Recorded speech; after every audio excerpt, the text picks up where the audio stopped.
नमस्कार बंधुगण आपण मानक आम चैनल को हार्दिक स्वागत। आज भिडियो आम सुभद्रा योजनार पंचम किस्ती को नहीं सामना को आसीथिबा गुरुत्वपूर्ण अपडेट विषय आलोचना करिबा। जदि आपण सुभद्रा योजनार लाभार्थी अटंती किंबा आपणक परिवार केही एही योजनार सामिल अछंती तेबे एही सूचना आपण मानक पई खूब गुरुत्वपूर्ण होई पारे। ए पर्यंत सुभद्रा योजना 4टी किस्ती अनेक योग्य महिला बैंक खाता को पठा जाइछि। वर्तमान राज्य में लक्षाधिक महिला पंचम किस्ती को अपेक्षा करी रहिछंती। स्वाभाविक भावे समस्त मन में गोटे प्रश्न रही, परवर्ती किस्ती केबे आसीबा एवं केउ माने एहार लाभ पाइबे।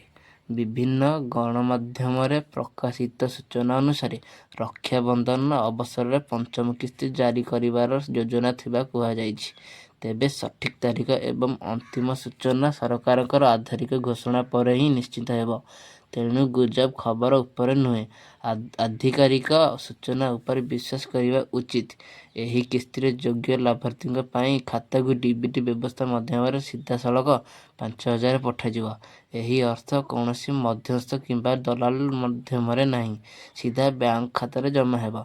सेथिपाई बैंक खाता सक्रिय रहिबा एवं आधार एवं संयुक्त थिबा जरूरी।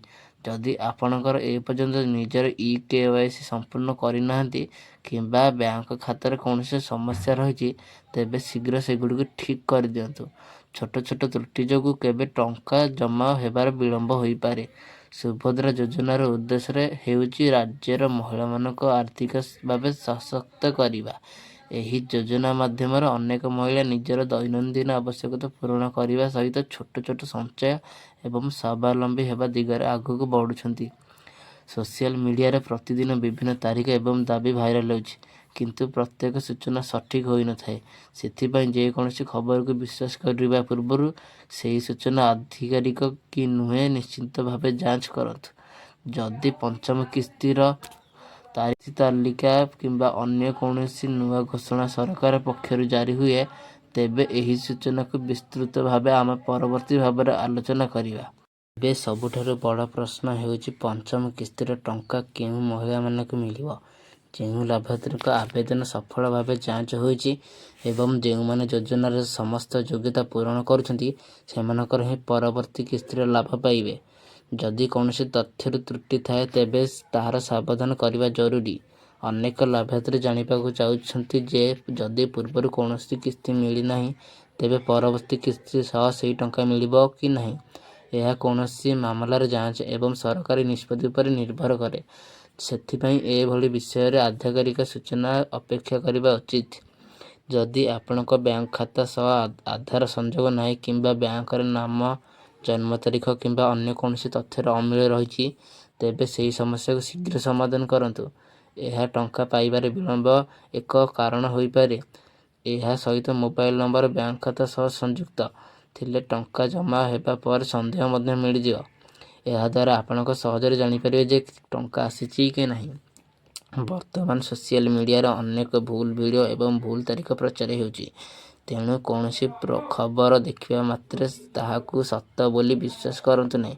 प्रथमे जांच करंतु जे सूचनाटी आधिकारिक नुहे। सुभद्रा योजना माध्यम अनेक महिला निज परिवार आर्थिक आवश्यकता पूरण करिपारुनाहांती।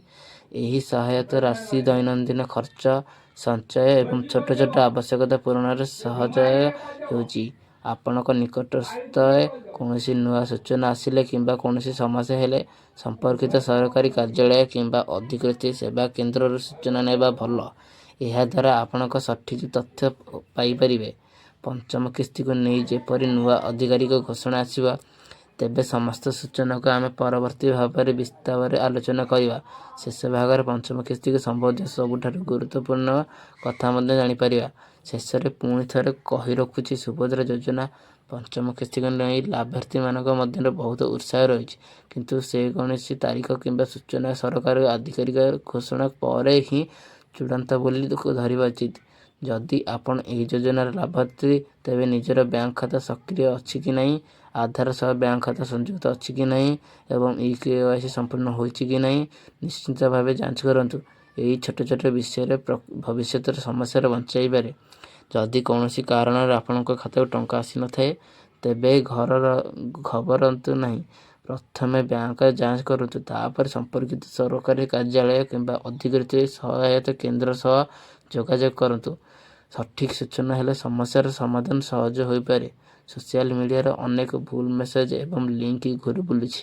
ଯଦି କୌଣସି ଅଜଣା ଲିଙ୍କରେ କ୍ଲିକ୍ କରନ୍ତୁ ନାହିଁ ଏବଂ OTP କିମ୍ବା ବ୍ୟାଙ୍କ ସମ୍ବନ୍ଧୀୟ ଗୋପନୀୟ ତଥ୍ୟ କାହା ସହିତ ସେୟାର କରନ୍ତୁ ନାହିଁ। ସଚେତନ ରହିବା ହିଁ ସୁରକ୍ଷିତ ରହିବାର ସର୍ବୋତ୍ତମ ଉପାୟ। ସୁଭଦ୍ରା ଯୋଜନା ମାଧ୍ୟମରେ ଅନେକ ରାଜ୍ୟରେ ମହିଳା ଆର୍ଥିକ ସହାୟତା ହେଉଛନ୍ତି। ଏହି ଯୋଜନାର ଲକ୍ଷ୍ୟ ହେଉଛି ମହିଳାମାନଙ୍କୁ ସ୍ୱାବଲମ୍ବୀ କରିବା ଏବଂ ସେମାନଙ୍କର ପରିବାରକୁ ଆର୍ଥିକ ଭାବେ ସହଯୋଗ କରିବା।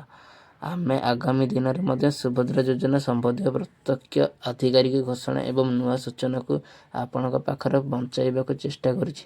ଯେପରି ନୂଆ ଅପଡେଟ୍ ଆସିବ ତାହାକୁ ବିସ୍ତୃତ ଭାବେ ଜଣାଇବୁ। ଯଦି ଏହି ଭିଡ଼ିଓରେ ଦିଆଯାଇଥିବା ସୂଚନା ଆଧିକାରିକ ଘୋଷଣା ଏବଂ ବିଶ୍ୱସନୀୟ ଖବର ଆଧାରରେ ଉପସ୍ଥାପିତ କରାଯାଇଛି, ତଥାପି କୌଣସି ନୂଆ ସରକାରୀ ନିଷ୍ପତ୍ତି ଆସିଲେ ସେହି ଅନୁସାରେ ସୂଚନା ପରିବର୍ତ୍ତନ ହୋଇପାରେ। ଯଦି ଆପଣଙ୍କ ମନରେ ସୁଭଦ୍ରା ଯୋଜନା ନେଇ କୌଣସି ପ୍ରଶ୍ନ ରହିଛି, ତେବେ ତାହାକୁ କମେଣ୍ଟରେ ଲେଖନ୍ତୁ। ଆମେ ଆପଣଙ୍କ ପ୍ରଶ୍ନର ଉତ୍ତର ଆଧିକାରିକ ସୂଚନା ଆଧାରରେ ଦେବାକୁ ଚାହୁଁଛୁ। ଏତିକି ଥିଲା ଆଜିର ସୁଭଦ୍ରା ଯୋଜନାର ପଞ୍ଚମ କିସ୍ତି ସମ୍ବନ୍ଧୀୟ ବଡ଼ ଅପଡେଟ୍। ଯଦି ଏହି ସୂଚନା ଆପଣଙ୍କୁ ଉପଯୋଗୀ ଲାଗିଥାଏ, ତେବେ ଭିଡ଼ିଓକୁ ଲାଇକ୍ କରନ୍ତୁ, ନିଜ ସାଙ୍ଗମାନଙ୍କ ସହ ସେୟାର କରନ୍ତୁ ଏବଂ ଏହିଭଳି ନୂଆ ଅପଡେଟ୍ ପାଇଁ ଆମ ଚ୍ୟାନେଲକୁ ସବସ୍କ୍ରାଇବ୍ କରନ୍ତୁ। ଧନ୍ୟବାଦ। ଜୟ ଜଗନ୍ନାଥ।